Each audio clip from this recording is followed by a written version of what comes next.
spiritually fit and spiritual strength, that we should not forget. If we are in spiritual strength, there will be no scarcity of money, and the spiritual strength is that each and every one of us must chant the 16 rounds of beads and follow the rules and regulations with great adherence. As Srila Prabhupada had written, I'm just going to read a little bit more. I had written to Jayadvaita in 1967, Krishna Kirtan is not for earning a livelihood. Krishna Kirtan is not meant for entertaining the public, for demonstration of arts. It is dynamic service to the Lord. We do not therefore mind so much about the artistic presentation of Krishna Kirtan, but we want to see how much a devotee is satisfying the Supreme Will. Jhulan Devi has said, Srila Prabhupada's Kirtan had no tinge of being a performance. It was purely for the pleasure of Krishna. It allowed the chanters access to the fact that the Lord's holy name and the Lord are non-different. He said that the key to a narta-free kirtan rests in hearing and studying our literature and gradually rising to the platform of pure devotional service. Kirtan is meant for glorifying Krishna, not for gaining profit or fame.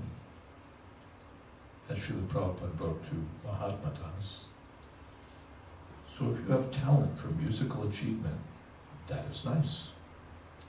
But if you nourish some idea of becoming famous by playing some music, that will be a source of frustration. The end.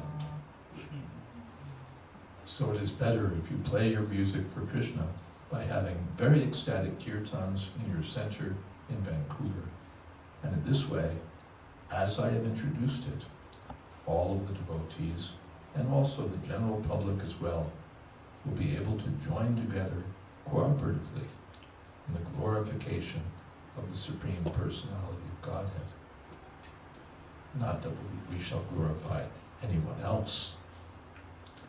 Let the materialists operate in their own way. But we have got Vaishnavism stand, and we should train the general public to accept it and come up to our platform of process, of doing things. Not that we should reduce to their standard. There's more, but I think this sort of sets the theme I had in mind, that Kirtan is about glorifying Krishna, about developing our devotion to Krishna, about bringing others into the process of chanting and hearing. And it's not so much about professionalism and artistry.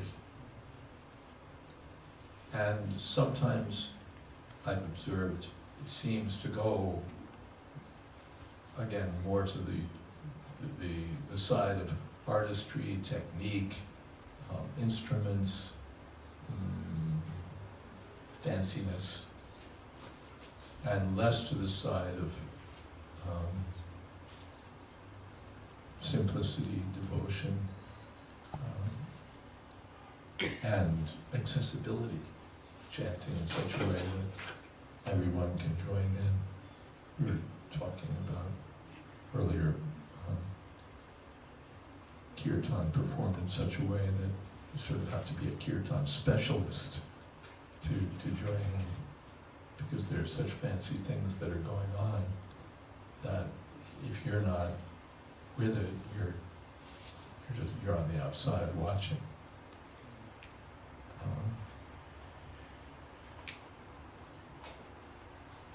So these are some of the thoughts that I've had in mind. I'm concerned that Srila Prabhupada gave us something in a particular way, with a particular purpose, with particular standards, and we want to preserve what we've gotten and not see it adulterated. At the same time that we don't want people chanting in straitjackets and feeling that, you know, if I extend a note for another millisecond, somebody's going to come with a hammer and smash me. It shouldn't be so rigid that no one can express their feelings. And at the same time, it shouldn't be so freeform or sophisticated that we forget what our purpose is, or that the purpose gets covered over, or that our attention gets diverted to musical ability, to style, to technique, to creativity, or to doing things in a way that other people do who are not devotees, because we want to bring them on board, but it's not really what we're meant to do. So how to arrive at a solid understanding of these things, so that we're following in the footsteps of the acharyas, and yet we don't feel that we're just following a set of rules and restrictions. That sort of lays out my concern, and as Chairman Sean mentioned, this is a book, but first it's a seminar. There's a seminar online, Srila Prabhupada's Kirtan Standards. If you look it up on YouTube, it's there. And then there's a book which is in manuscript, and which I'm sort of sending around to see what comments people might have. It's also appearing in little bits because I get distracted by other things, but little bits on my website, Swami.info, where people have made helpful comments. The comments don't get published, but they come to me. And since we're live, I wonder what questions or thoughts you might have about these things. Either particular things or the underlying issues involved here.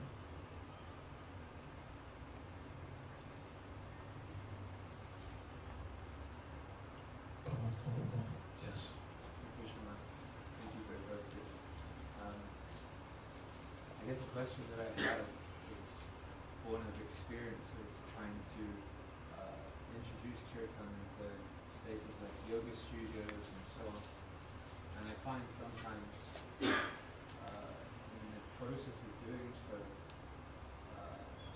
there are certain attendees who are very enthusiastic in kirtan, but they want to do it in their way also, and project some other things onto the kirtan and into the kirtan. And I find it a very difficult internal struggle to see how to be gentle and diplomatic and bring them in, and not go down the appeasement process of giving them a little and giving them a little and giving them everything. So could you suggest some way? You're doing kirtan at yoga studios and such, venues. I think many devotees here are engaged in Quite a number of devotees are doing that. Okay. Yeah, I think Chairman himself is doing that a lot, and I've experienced it. Okay. And how do we do this in such a way that, well, when we go and do that, people are enthusiastic to chant, but they have their own ways and their own their own standards. Sometimes there's almost a negotiation. And there's some negotiation there, and how do we do it in such a way that we don't come off as just like stickly prigs,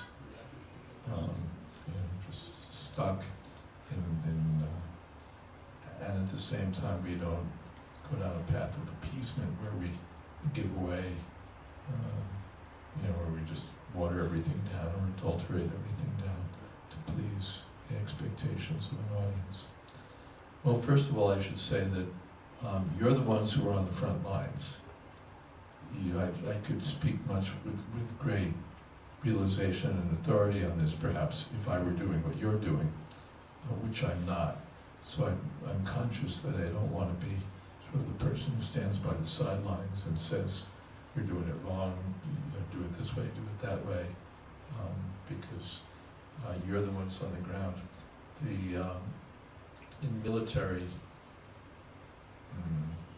the military art, it's understood that the generals give the strategy, the plans, okay, this is what we're going to do. And then when the army hits the ground, it's really up to the commanders who are on the scene. You can't be, well, the general told me I have to do this, and the general, because everything changes when you're on the ground. And so you have to give responsibility to the commanders. They know what they're supposed to do, but how do we do it in this circumstance? So I'm conscious that I'm not on the ground, and therefore I have to respect the judgment and the circumstances that those who are on the ground are working in. Okay, so that's a disclaimer, sort of. Now we come to the thing. The first thing is that although we like to be, what's the word, collegial and sort of respectful to everyone and not come off as being stuck up or dogmatic or narrow. At the same time, why don't we fill in some space here? We have a lot of it.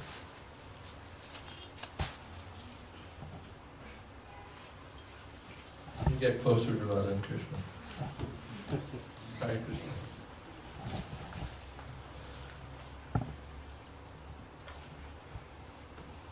Which is our purpose anyway.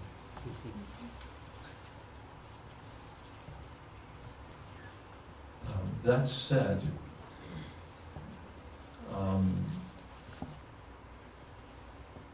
we differ from them often in that we do have quite definite standards of kirtan, a very definite, first of all, very specific understanding of kirtan. For them, we chant Hare Krishna, we chant Om Namo Shivaya, we chant a little bit of Kabir, we chant Amira Bhajan, we chant something, all sorts of mantras that we've heard here and there and everywhere, and a little Ganesh something, and maybe a Christian hymn, and we mix it all together, and it's all mellow and sweet. And that's not how we were brought up. Srila Prabhupada is giving us quite, Chaitanya Mahaprabhu is the Supreme Personality of Godhead. He is the father of the Sankirtan movement, and he's introduced something quite specific and particular. He doesn't subscribe to the understanding that Shiva and Vishnu or whoever your Ishtadevata might be are all on the same level, that chanting of any name is just as good as any other. None of this flies for them.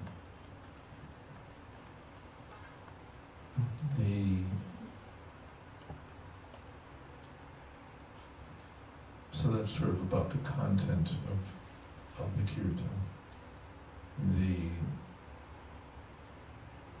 So I've seen, I was at one yoga studio and one of our kirtaniyas was there, Dhanratastami in fact. He was chanting all sorts of things that, just don't come from our parampara. And the first thing I noted, or the first thing that seemed to me, was that it was unnecessary. It's not that we would have been booted out if we didn't chant this or that, or that they would have said, all they do is chant their own stuff. You don't have to do that. But needlessly, he was chanting this and that and this and that, things that had nothing to do with the Gaudiya Sampradaya. And the audience really wouldn't have known the difference. They really wouldn't have known the difference if we'd only chanted the things that we've been given. They wouldn't have noticed. It's not that they were a crowd that would have said, why are you not chanting Ram?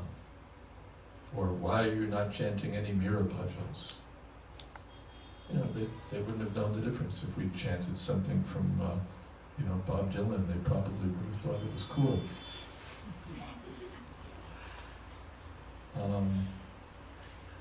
So why should we not represent what we are?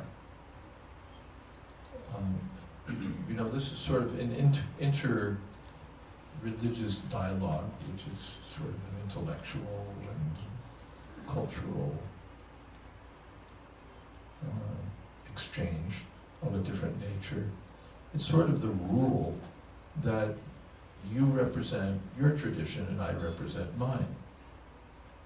And I don't bang you over the head and say, my religion is better than your religion. My truth is better than your truth. My teaching is higher than your teaching. But I also don't make a kitchery of it. Otherwise, what's the point? You're here to find out something about me. I'm here to find out something about you. So I want to know what you do, what you believe, what your teaching is. And you're here because you want to know what my teaching is. So if we all merge in one big pot of kitchery, you lose it. Then you don't represent Gaudiya Vaishnavism anymore. You represent an eclectic blend of what we got here and what we got there. And then you've lost it.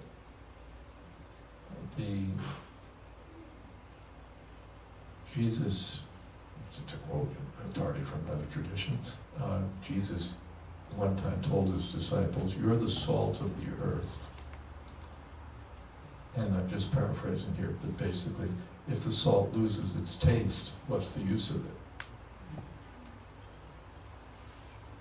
And there's a certain taste to salt, and if you say, well, salt is too salty, we should tone it down, then what's the point?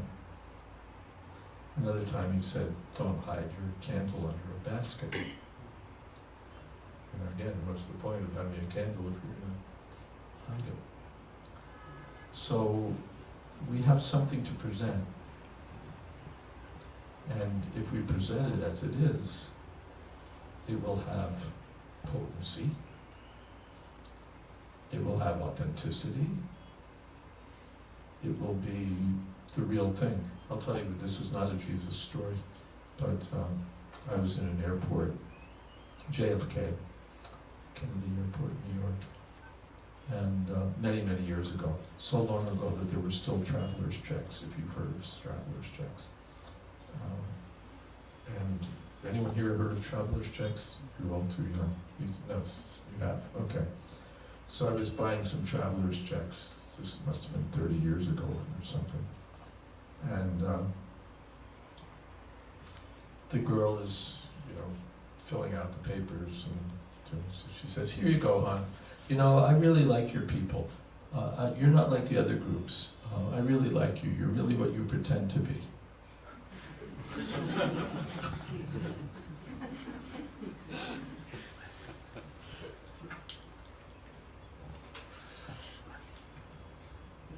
So that's, you know, when we are what we pretend to be, people appreciate it. Prabhupada, before he came to America, his godbrothers were advising him how to wear a suit and tie and how to eat with a knife and fork. And Prabhupada said, no, I'm not going to adopt their culture. I'm going to teach them our culture. And so he came as he came, as sannyasi, and we were all charmed. And we wanted to follow him. So I understand that there's a certain amount of, what's the word?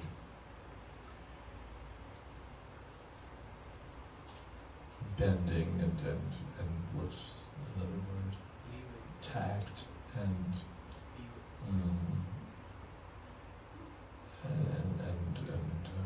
flexibility that you want to have in those sort of venues. But I don't think you need to change things so terribly. If you present the authentic thing, well, this is what we do, and when you invite the Hare Krishnas, this is what you can expect. And it doesn't have to be like raucous temple kirtan, I understand, because this is a meditative crowd. This is a crowd that's looking for, something deeper than, and so on. And that's great, we're for that.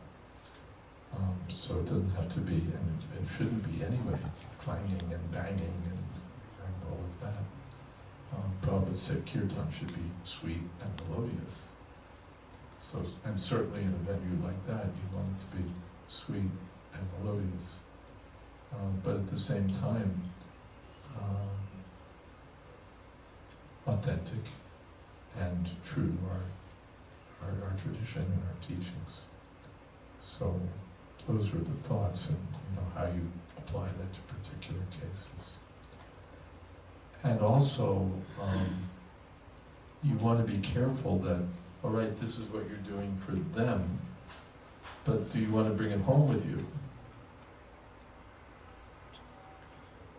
Maybe, there's certain ways that we do things, perhaps in that circumstance, but do we bring that back and sort of have yoga studio kirtan become sort of the standard for our own program, when there's no need at all. If we're having a gathering of our own devotees, we don't need to accommodate the yoga society people or the kirtan scene. This is our own scene. So why do we have to bring back what we got over there to our own venue? Well, that's something else.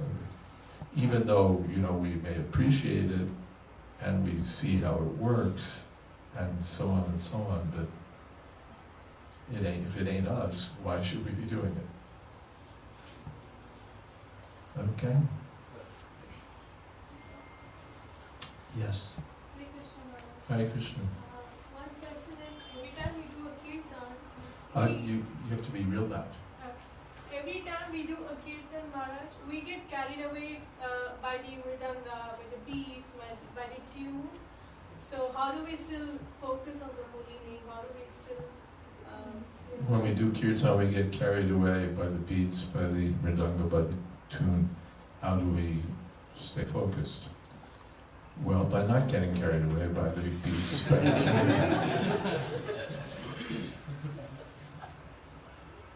I've seen increasingly, and this is why I've done seminars and a book now, is I see that we're starting to, not starting for a while, we've been really moved toward the tunes and the beats and the mridanga.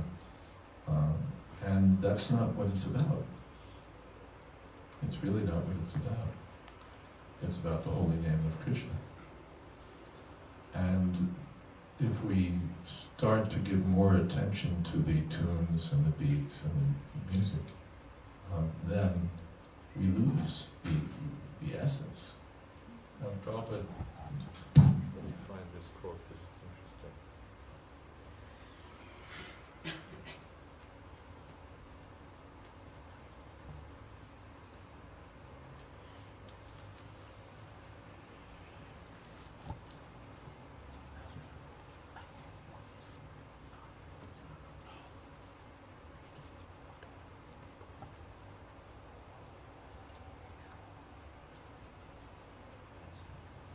Well, this isn't what I was looking for, but here it is. 1974, Prabhupada wrote, "My opinion is that it is not necessary for us to utilize these different musical talents for spreading Krishna consciousness. I would rather see people follow strictly the path of Lord Chaitanya and his Sankirtan devotees. We're using Mridanga, Kartal, that is enough. We're not musicians. We are Krishna Bhaktas. Therefore, we do not stress so much importance on these different musical talents. Sri Chaitanya Mahaprabhu is God himself. Had he thought it would have been better to spread Krishna consciousness by another way, he would have done so. But no, simply with Mridanga and Kartal, traveling and chanting Hare Krishna, asking everyone to chant Hare Krishna, preaching simply Srimad Bhagavatam philosophy. This is the process. There's no need for us to try and add anything to this simple method. It will only be a distraction. Therefore, I request you to follow the simple path of Lord Chaitanya Mahaprabhu and help me spread this wonderful mission all over the world.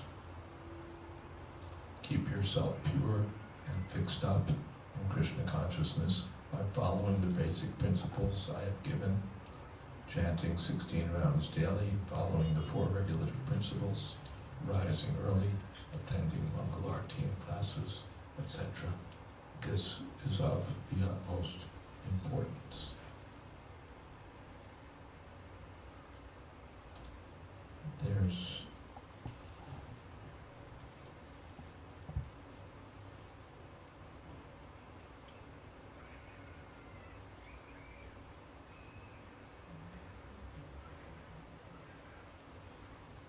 There's a lot more about that, but there's something else. Let's see if that's what's important.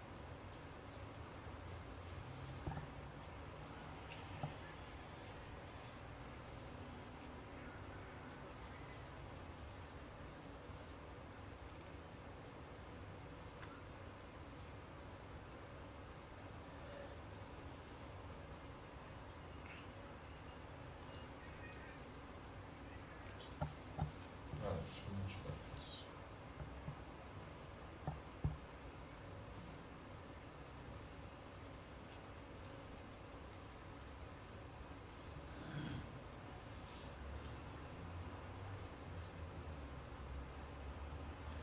Satsvit Maharaj said, one of the ISKCON International Festivals in Vrindavan, Prabhupada rejected the singing of one of his disciples.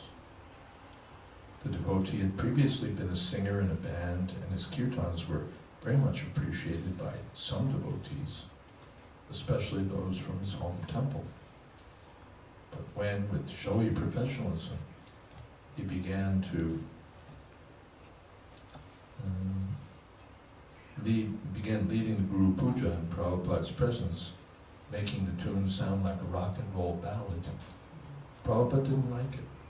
He shook his head and indicated that someone else lead. The great kirtan singer was devastated by the rejection, another form of Prabhupada's mercy. My godbrother Lakshmi Nrsingadev said, what I took away from that experience was that Srila Prabhupada, first of all, was very particular about our mood in leading kirtan. It is a yajna and kirtan prayer. It is our sacrifice to please the Supreme Personality of Godhead. Prabhupada was particular about the mood in which we were approaching glorification of Guru, glorification of the holy name.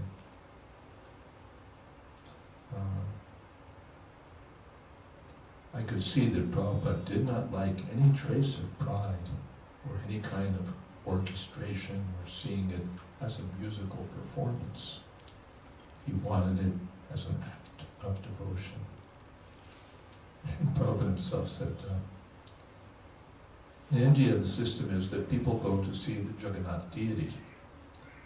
The deity is not very beautiful from the artistic point of view, but still people attend by the thousands. That sentiment is required. Similarly, with our kirtan, we are only using drums and kartals, but people come to the point of ecstasy. It is not the ornamentation, it's the ecstasy. This ecstasy is awakened by Shravanam Kirtanam, by devotees.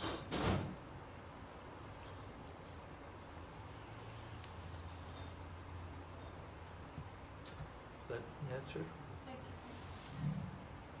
There's another place where Prabhupada's talking about having lots of instruments, and he says that and tunes, and he said then you become distracted to the sound of the instruments, to the sound of the tune. I was looking for that quote, but it hasn't immediately manifested itself.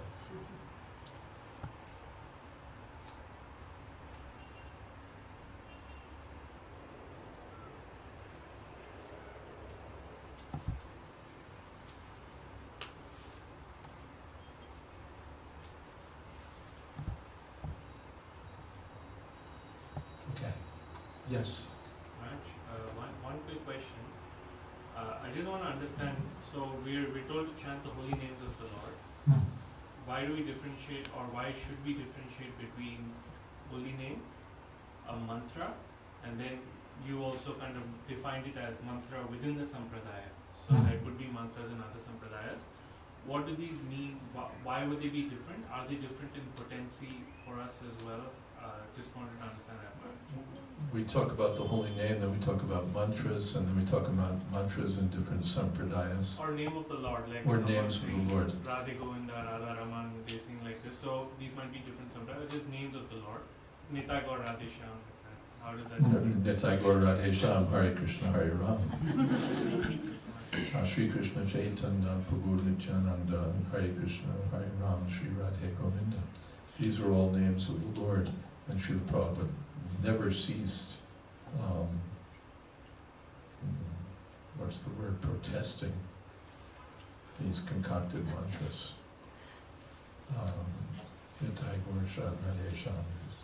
Because you used to hear it, still I guess you hear it next to the Krishna Bhavan temple. And Prabhupada quoted, Sampradaya Vihina Ye Mantraste Nishpalavata. If the mantra that you're chanting hasn't been received through the parampara system, it will be useless. Nishpala means there will be no result. Even if it's the name of the Lord? Yes. Sampradaya Vihina Ye Mantraste Nishpalavata. The chanting should be done in a particular way. Otherwise, it's the name of the Lord, Radhe, Govinda, Shyam, Vasudev, this, that. There's so many things. But these are Nitai Gaur Radhe Shyam, Hare Krishna, Hare Ram. Prabhupada totally, vociferously objected to this chanting. Maharaja Prabhupada, he didn't want to chant the mantra because it didn't come within the sampradaya? It doesn't come from the sampradaya. And there are also questions of rasa that enter into it. But his main issue was, this is not coming through the parampara system. It's a concoction. And Prabhupada knew the particular history of that concoction, but it's a concoction. So Prabhupada was very particular that what we've received from the Sampradaya, that we should chant. That we should chant. Otherwise, just like we hear a discourse, it's Bhagavatam. And, the person may not be a Vaishnava, and he may sort of elaborate on the stories in his own way. So what's wrong with it? It's Krishna Katha. But Sanatana Goswami says, a Vaishnava Girnam, what is that? Ukad Girnam Bhuta Harikatamta Shravana Naiva Kartavya Sarpoch Chishta Vitapa. One shouldn't hear the chanting from the non-devotees.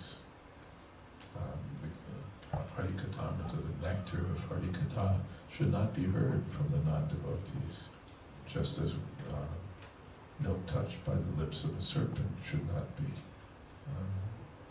drunk. So it's an important principle. We should chant, what is that? Acharya Upasana, Harinam Anukirtan. Kirtan by following in the footsteps of the previous acharyas. Someone says, well, but in their sampradaya they chant. Well, all right, that's their sampradaya, and we respect their sampradaya. But it's their sampradaya. It's not our sampradaya. We don't object that they're chanting in their sampradaya, especially bona fide Vaishnava sampradaya. But this is not our sampradaya. What is that? In different schools. Just as there are different schools. And so the Harvard may have their school and some other school. So we follow Mahajani and Gatasapanta. We're following the Mahajans in our sampradaya. Otherwise, why did we join the sampradaya? If we're going to shop here and there and everything. Just like they have, what do they have? Airlines, loyalty programs. Emirates, and all of them. And other businesses, but let's take airlines. What does it mean that they have a loyalty program? It means they want you to fly on their airline. You could fly on any other, but they issue a card and they give you points and all of that, so that you'll stick with their airline. And it's called a loyalty program. They want loyal customers, customers who keep coming to them. So it's not, of course we have no commercial intention, but the idea is there that one should be loyal to the sampradaya one has joined. Not that, well, our sampradaya acharya taught this, but I kind of like that, and this has a good beat to it, and this is so sweet, and this has thousands of people join when they sing this, and this really gets the crowd going, and this and this and this. Then, what are we doing? So loyalty to our own sampradaya, especially since who's the head of the sampradaya? Chaitanya Mahaprabhu, probably God himself. So it's an important principle that we hear, for example, even Vrindavan, you'll hear people elaborating Krishna Katha in different ways, which are not according to the acharyas. And Prabhupada was very careful to keep us at a distance from that. And there, you get owl, bowl, sucky, peki, different kinds of upper sampradayas, they're called, they're just sort of off track. What is that? Utpataya evakolpate. Off track. Utpata means off track. You get sort of off track sampradayas or off track Swamis or yogis or what have you. But our idea, no, is we want to follow in the footsteps of the acharyas. And we won't go wrong. You know, we may miss a nice mantra here or there, but we won't go wrong. And rather, if we stick to our guns, as it were, eventually people will think, oh, gee, this is nice. Even the yoga people, they know that the best chanters are the Hare Krishna chanters. It took us a while to figure out the best thing we do is kirtan. Yeah, everybody's trying to figure out how do we attract people. It's like, well, how about chanting Hare Krishna? Oh yeah. When did we figure that out? When other people started doing it and attracting audiences. We were kind of late to the scene, even though it's our own scene. But anyway, better late than never. Once we reached the scene, people started seeing that there's a potency in the ISKCON devotees, Hare Krishna devotees, that they don't have. They can chant beautifully, they can chant with feeling, they can chant attractively. But the devotees have something more. And Prabhupada underlines it here. They follow the 4 regular principles. They chant 16 rounds. They're in a process of self-purification. It's not just going around from venue to venue and singing for the pleasure of the public, but it's part of a whole life of dedication to Krishna under the guidance of the Shastras and the spiritual master. That's different. When you say Sampradaya, does it specifically mean, is it all Gaudiya Sampradaya, or do you mean specifically from Srila Prabhupada, what we've got? Well, both things are there. Of course, the Gaudiya Sampradaya is our Sampradaya, and Srila Prabhupada was our teacher in that Sampradaya. So, first of all, we should be in the Gaudiya Sampradaya, and then we should respect also what Srila Prabhupada's standards were. For example, there's a kirtan, Goda, Goda, Goda, Goda, Goda, Goda, Goda, hey. And one devotee was chanting it. In fact, one of Prabhupada's godbrothers was chanting it in the Krishna Balaram temple. And Prabhupada told his secretary, go down and stop him. Tell him that this is our temple and that we don't accept this. Even though it's found, according to devotees, in something, Jagadamana Pandit or something, but Prabhupada simply didn't like it. He said, go down and stop it. So that's there also, not that just, and there's songs, for example, that are perfectly legitimate Gaudiya bhajans or Gaudiya kirtans that Prabhupada didn't want us chanting because he considered them too intimate, too not for us to chant. They're in our sampradaya, but not for us.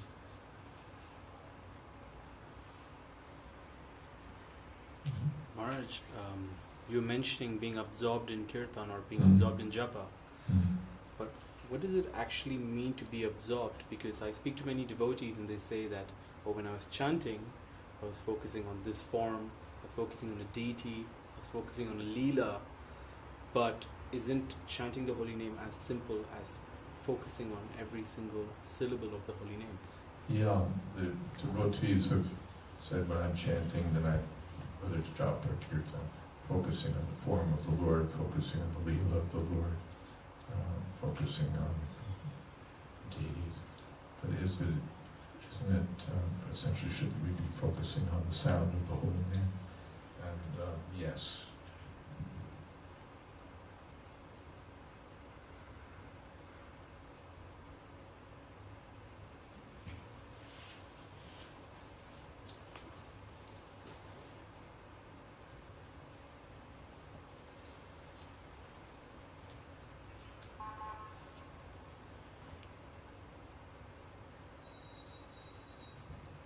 what should we think of while chanting?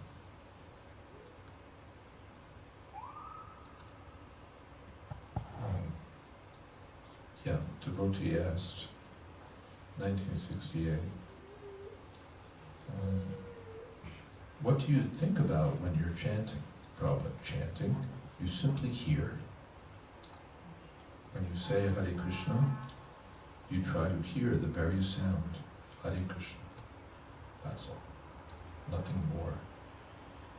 This is meditation.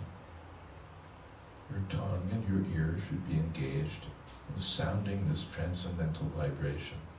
Hare Krishna. Best meditation. This is also accepted in Bhagavad Gita. The best meditation. You don't keep your mind elsewhere. You keep your mind on the chanting, Hare Krishna, and hear.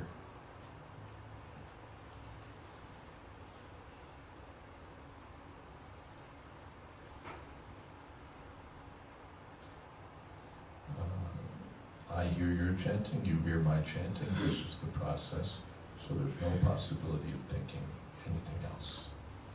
Best and easiest type of meditation.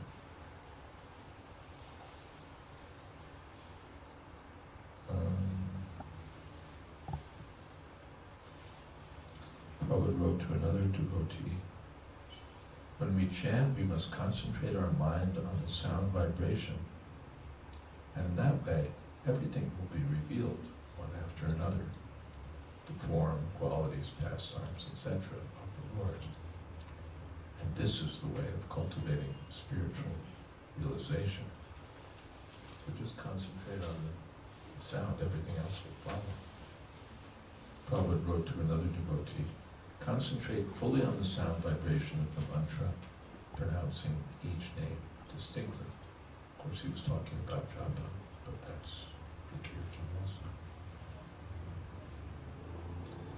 It's not that it's offensive if we think of Krishna as a pastime. So oh no, I thought of a pastime.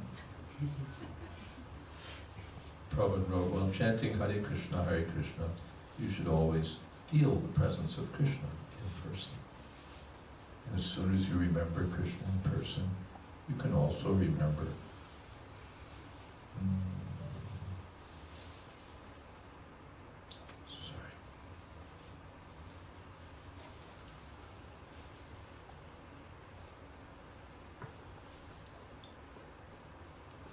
about his talks with Arjuna. If you cannot remember Krishna in person, you should try to hear attentively the words Krishna, Hare, as you go on, chant. And he says it's not that it's offensive if you think of Krishna while chanting. But that's not what we do.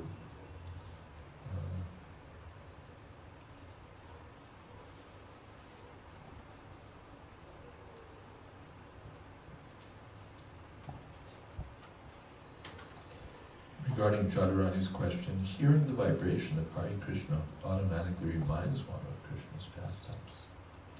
So both of them arise simultaneously in the mind when one is sincerely chanting. So you can't make any distinction between listening to the sound and thinking of the pastimes. But the process is to hear. And then Krishna's pastimes, forms, qualities, etc. will automatically come to mind. That is very nice.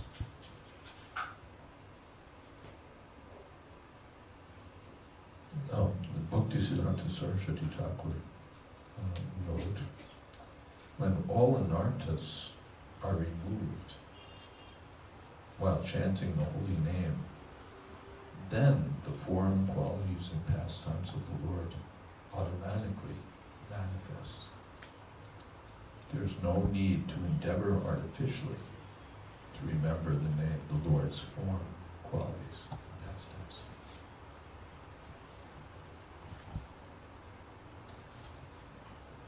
Well, there may be more questions, but I'm conscious also that there's a time frame. Should we honor the time frame? Yes, Maharaj, maybe if you're okay, we can take one last question and then Take another question. Yes. Hare Krishna Maharaj. Maharaj, just one question. When during the kirtans or bhajans, we at the end we hear Jaya Prabhupada or whatever they add. Well, there are many times where I said that I or many other people they say that we shouldn't be doing that. It's not part of Prabhupada's standards. But then the question I face and many others face that why not? Because we are singing with our faith, we are singing with emotions, and we are praising Prabhupada, we are praising all other deities and everyone. So why is there any harm with this? We hear chanting of Prabhupada's name at Jai Prabhupada at the end of Kirtan, and then a lot of other Jai things. So you've objected to it then, but then people say, well, why not? Well, there's a lot that you could say, well, why not to? Innovations or new introductions, something creative, something not done before, and then you say, well, why not?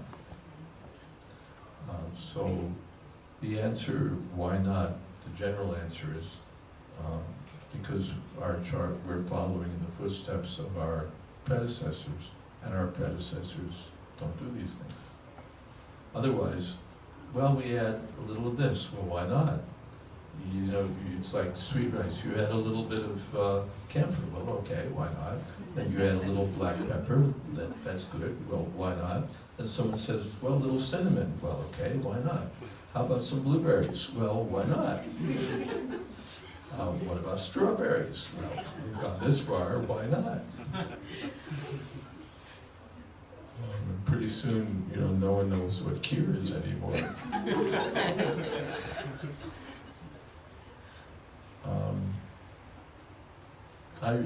I noted while we were on Padayatra that we would travel through a certain area, one area, another, and we would go from village to village, and the preparations would be exactly the same.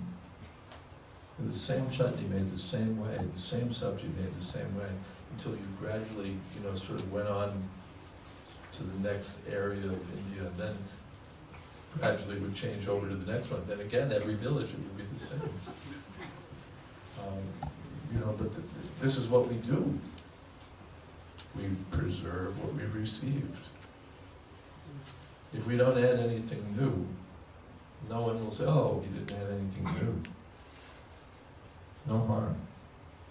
But there's a lot of harm in something, a little something more, a little something more. In fact, here.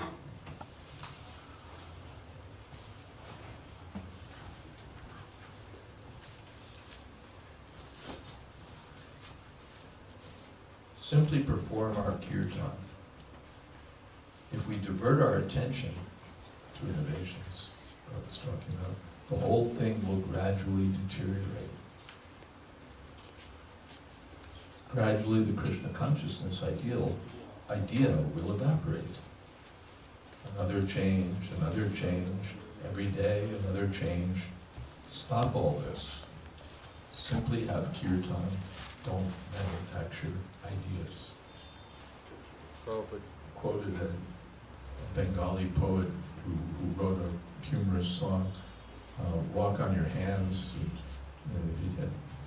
just do something new.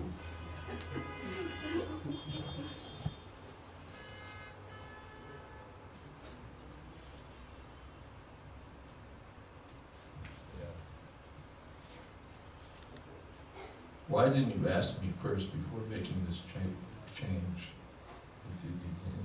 Quoted a thing, you must do something new. If you have to put your feet upward and head down, walk on your hands and clap your feet, but do something new. Then he quoted Bhagavad Gita, Sakala Neha Mahata Yoga Nashta. Another change, another change, another change, and soon that's how Bhagavad Gita was lost. Now, about Jai Prabhupada, we did that in Prabhupada's presence, and Prabhupada didn't object. But now it's become like a standard that you have to chant the names of the deities in your temple. And if you have a lot of deities, you have a lot of names to chant.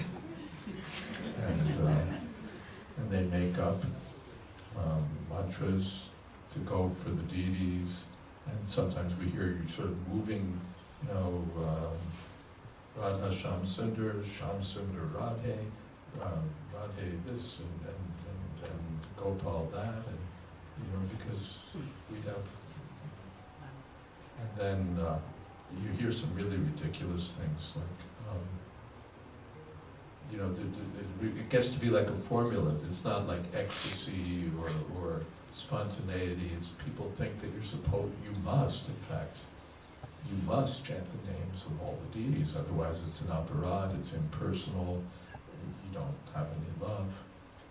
The Prophet didn't chant all of these. He chanted Sri Krishna Chaitanya, Hare Krishna, and that was it. Stopped. But you hear Radha something something, Radha something something. That's like the standard. So I've heard Radha Ladu Gopal, Radha Ladu.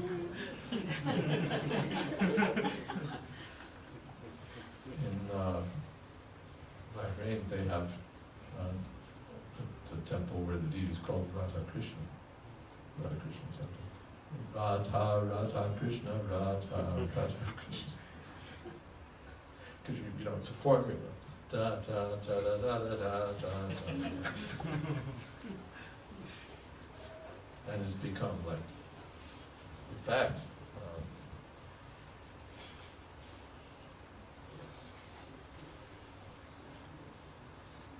this is one of my godbrothers at a Bhagavatam class at one of our flagship temples.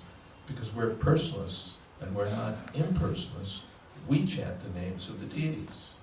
Nitai Gauranga, Jai Nitai Gauranga, Jai Jagannath, Jai Jagannath, Jai Baladev, Jai Subhadra, Rukmini Dwarkadish, Rukmini Dwarkadish. Are you a personalist? You don't chant the name of the deities? We always chant the names of the deities. We're personal. What, do you stand in front of the deities and ignore them? Does that make any sense? Then imitating. I'm chanting for the deities, but I don't chant their names. That's not necessary. And then I've commented, what this godbrother's argument seems to have missed is that as far as we know, Srila Prabhupada himself never chanted the names of the deities. Nor did he teach us to chant such deity mantras. Does it mean that Srila Prabhupada was an impersonalist? That he was ignoring the deities? Before the deities, he always chanted Sri Krishna Chaitanya Prabhu Nityananda, Sri Advaita Gadadhar, Shiva Shadi, Gaur Bhakta-vrinda, Hare Krishna, Krishna Krishna, Hare Hare, Hare Rama, Rama Rama, Hare Hare. That was personal enough for him. And you can decide whether that's personal enough for you. Thank you. Thank you. You have a question after the last question. I had actually wanted to say something on the extension of what Pundarik asked about the Sampradaya and the mantra. This thought just came right now. So can I mean, when he was talking, I was just thinking, I wanted to ask. I'm not in charge here, I just work here. It's really quick. Yeah, Is it really quick? It's quick, yes. If I get permission. So Maharaj, the four bona fide Vaishnava Sampradayas, they have the mantras, right? And one of them is Ada. In our Sampradaya, the mantra is the Maha Mantra. So like I have friends in Nimmakacharya Sampradaya and Vallabhacharya Sampradaya. So, and they come for like, sometimes when I do my classes. So can we preach to them to chant the Maha Mantra?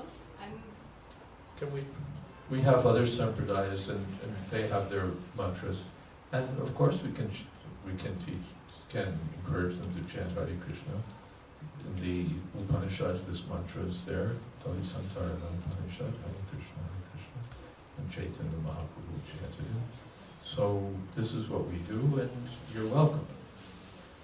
Now, that said, they have their dedication to their Sampradaya, and we don't have to, we may not bang them over the heads, you know, that you must chant Hare Krishna. Why are you chanting Shri Krishna Sharanam Mama? All right, you know, they're Vaishnavas, they have their own, they're in their sampradaya.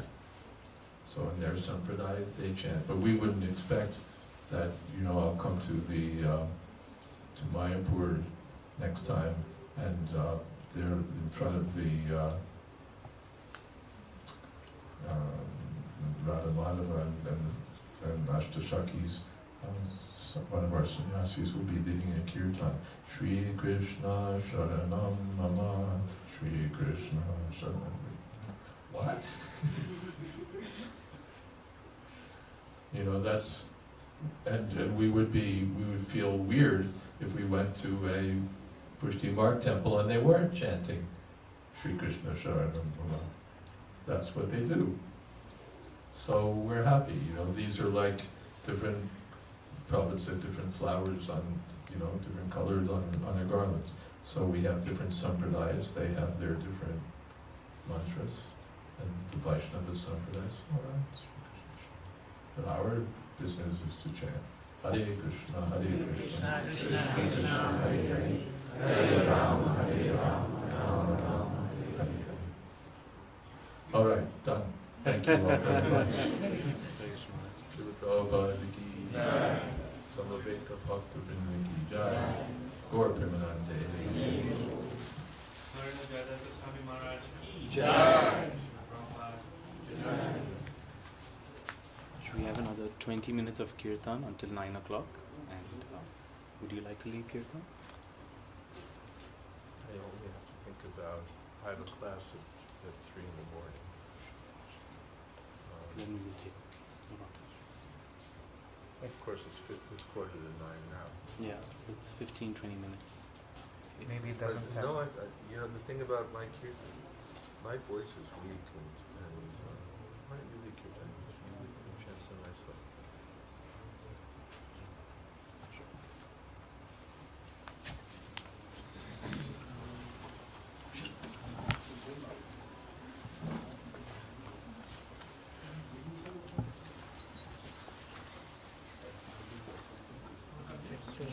I can hear myself chant any place in the world.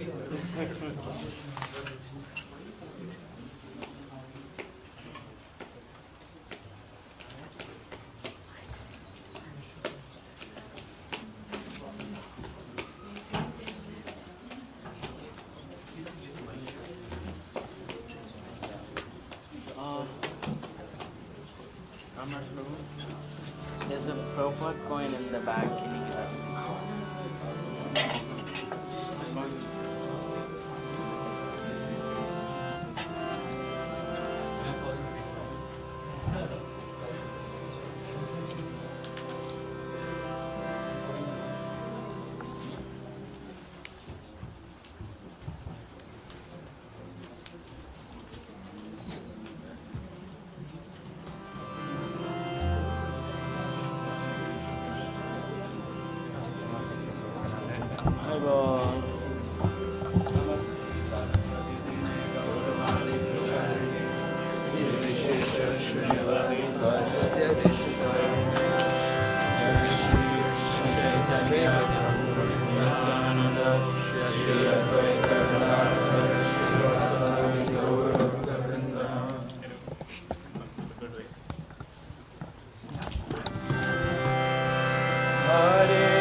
Hare